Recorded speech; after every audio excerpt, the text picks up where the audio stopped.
Bonjour à toutes et à tous, bienvenue sur cette nouvelle vidéo des défis d'Ephizen dans laquelle je vous parle de mon bilan du défi de la semaine, c'était rêver sa vie et vivre ses rêves. Cette semaine, je vous invitais à faire plusieurs choses.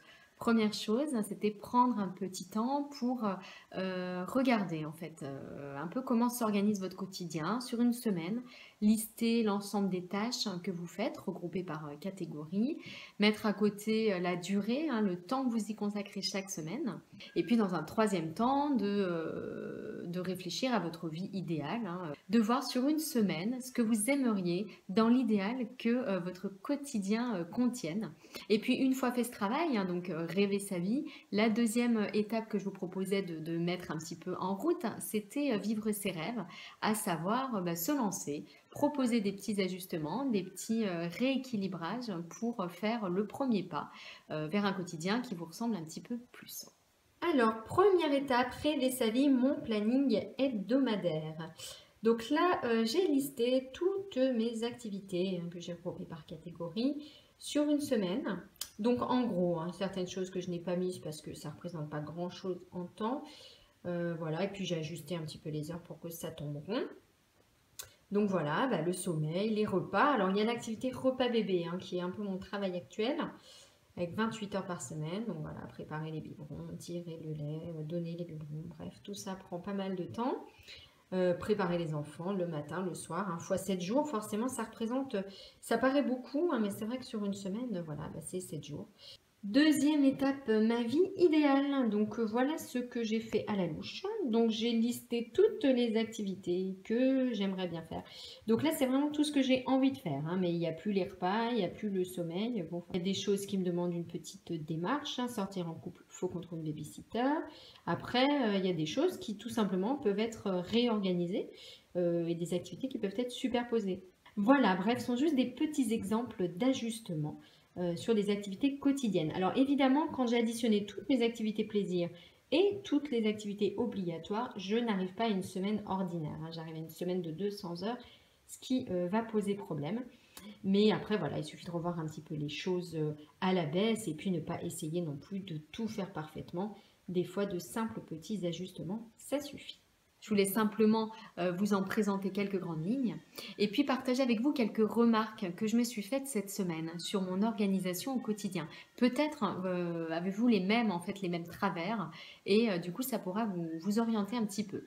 La première chose que j'ai remarqué, c'est que souvent j'essaie de faire très vite certaines choses pour pouvoir ensuite avoir du temps libre pour me consacrer à autre chose.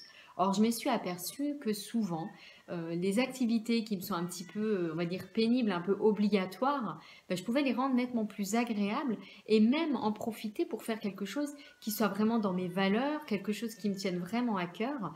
Voilà, donc de tout petits ajustements qui me permettraient de vivre ces activités de manière très agréable et vraiment de m'y retrouver, de pouvoir m'y ressourcer. Je me suis fait également une deuxième remarque, c'est que la méditation, donc je la pratique, la méditation de pleine conscience, je suis en formation depuis maintenant 3 semaines. Ça me prend aujourd'hui beaucoup de temps puisque c'est vraiment un temps immobile. C'est la phase d'apprentissage qui nécessite vraiment de se poser pour pouvoir justement entraîner son esprit. Sinon, le corps nous disperse un petit peu, on va dire, si on est en mouvement.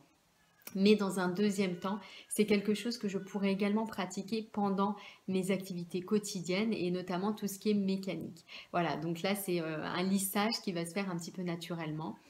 Si vous aussi vous avez en projet d'apprendre la méditation, ce que vraiment je vous recommande de faire, sachez que même si dans un premier temps vous allez devoir vous astreindre à quelque chose de très immobile, dans un deuxième temps, tout ce qui est méditation de la pleine conscience peut être facilement intégré à vos activités quotidiennes.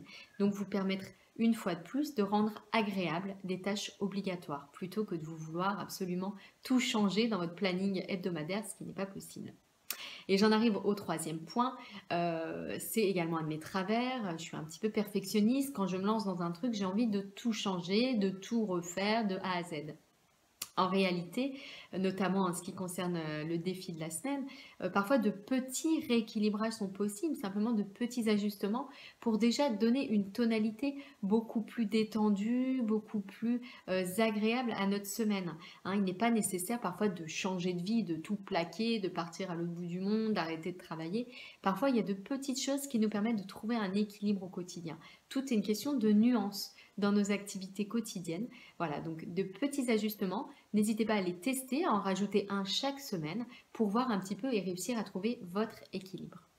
Voilà pour ce bilan du défi de la semaine. J'espère que ce défi vous a plu, qu'il vous a apporté plein de choses. Je vous invite à refaire en fait cet exercice de temps en temps parce que je pense que vraiment c'est un plus au quotidien, prendre un petit peu sur recul et puis revenir un peu aux fondamentaux, à ses valeurs, à ses besoins, à ses aspirations profondes. Voilà, je vous donne rendez-vous sur le blog. Si vous n'êtes pas encore inscrit, c'est par ici pour vous inscrire. Et puis moi je vous dis à très bientôt pour un nouveau défi zen. Bonne journée!